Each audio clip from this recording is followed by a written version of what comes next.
Hi friends, എല്ലാവർക്കും സുഖമാണല്ലോ. എല്ലാവർക്കും സുഖമെന്ന് വിശ്വസിക്കുന്നു. ഇന്ന് നമുക്ക് ഒരു വെറൈറ്റി ടേസ്റ്റിൽ ഒരു മുട്ടക്കറി ഉണ്ടാക്കിയാൽ എന്നും നമ്മൾ ഒരേ ടേസ്റ്റിലല്ലേ മുട്ടക്കറി ഉണ്ടാക്കുന്നത്. നമുക്ക് ഇന്നൊരു വെറൈറ്റി ടേസ്റ്റിൽ ഒരു മുട്ടക്കറി ഉണ്ടാക്കാം. സിമ്പിളാണ്, എല്ലാവരുടെ വീട്ടിലുള്ള സാധനമാണ്. നമുക്ക് പുറത്തുനിന്നും പുതിയ സാധനങ്ങളൊന്നും വാങ്ങിക്കേണ്ട കാര്യമൊന്നുമില്ല കേട്ടോ. എല്ലാം വീട്ടിലുള്ള സാധനങ്ങൾ വെച്ചിട്ട് ഒരു മുട്ടക്കറി കേട്ടോ. അപ്പോൾ നമുക്കത് എങ്ങനെ ഉണ്ടാക്കുന്നത് നോക്കാം. അതിന് മുമ്പായിട്ട് എൻ്റെ കൂട്ടുകാർ ആദ്യമായിട്ടാണ് എൻ്റെ വീഡിയോ ചാനൽ കാണുന്നതെന്നുണ്ടെങ്കിൽ പ്ലീസ് എല്ലാവരും ചാനൽ സബ്സ്ക്രൈബ് ചെയ്യണം കേട്ടോ. സബ്സ്ക്രൈബ് ചെയ്യണം. അതുപോലെ തന്നെ ബെല്ലൈക്കും പ്രസ് ചെയ്തിട്ട് ഓൾ കൊടുത്താലേ ഞാൻ ഡെയിലി ഇടുന്ന വീഡിയോ നോട്ടിഫിക്കേഷൻ കിട്ടത്തുള്ളൂ. അപ്പോൾ നമുക്കത് എങ്ങനെ ഉണ്ടാക്കുന്നത്, അതിന് വേണ്ടുന്ന സാധനങ്ങൾ എന്തൊക്കെയാണെന്ന് നോക്കാം. അതിനുവേണ്ടി മിക്സഡ് ജാറെടുത്ത് ഇതിലേക്ക് 3 തക്കാളി, ചെറിയൊരു കഷ്ണം ഇഞ്ചി, 3-4 ചതൽ വെളുത്തുള്ളി, ഒരു പച്ചമുളക്, 10-20 ബദാം കുതിർത്ത് തൊലി കളഞ്ഞതാണ് കേട്ടോ.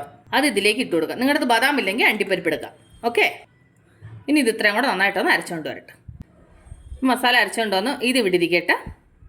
അത് കഴിഞ്ഞ് പാനടപ്പേ വെച്ച് ഇതിലേക്ക് നമുക്ക് 2 ടീസ്പൂൺ എണ്ണ ഒഴിച്ചു കൊടുക്കാം. എണ്ണ നന്നായി ചൂടാകുമ്പോൾ ഇതിലേക്ക് ഒരു 1/4 ടീസ്പൂൺ ജീരകം.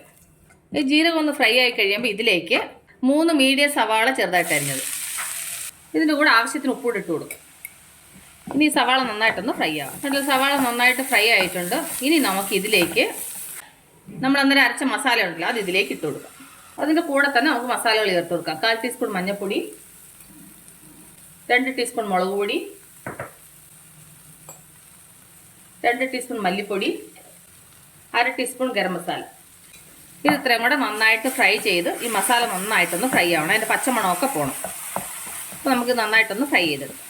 കണ്ടില്ല, ഇപ്പം മസാല നന്നായിട്ട് ഫ്രൈ ആയിട്ടുണ്ട്. ഇനി നമുക്ക് ഇതിലേക്ക് വെള്ളം ചേർത്ത് കൊടുക്കാം.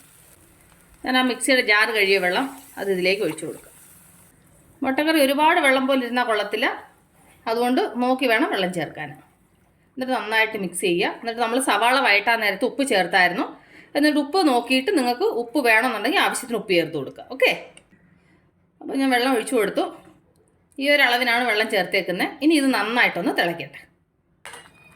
എന്നിട്ടില്ല, അപ്പോൾ അത് നന്നായിട്ട് തിളയ്ക്കുന്നുണ്ട്. ഇനി നമുക്കിതിലേക്ക് ഒരു 2 ടീസ്പൂണ് മലൈ എന്ന് പറഞ്ഞാൽ എന്താണെന്ന് അറിയാം, ഇത് പാൽപ്പാടയുണ്ടല്ലോ.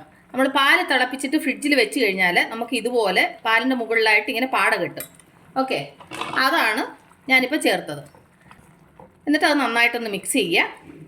അത് കഴിഞ്ഞ് ഇതിലേക്ക് നമ്മൾ എടുത്ത് വെച്ചേക്കുന്ന മുട്ട ചേർത്ത് കൊടുക്കുക.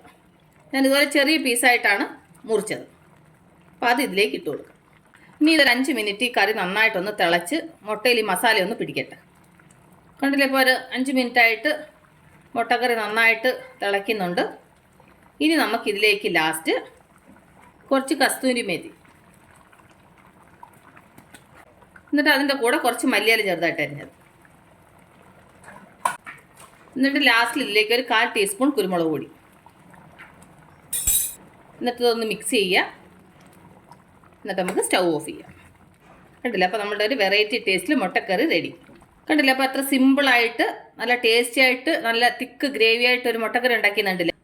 അപ്പോൾ എൻ്റെ കൂട്ടുകാർക്ക് ഞാൻ നിങ്ങളുമായിട്ട് ഷെയർ ചെയ്ത ഈ മുട്ടക്കറി റെസിപ്പി നിങ്ങൾക്ക് എല്ലാവർക്കും ഇഷ്ടപ്പെട്ടാണെന്ന് വിശ്വസിക്കും. നിങ്ങളെല്ലാവരും ട്രൈ ചെയ്യണം കേട്ടോ.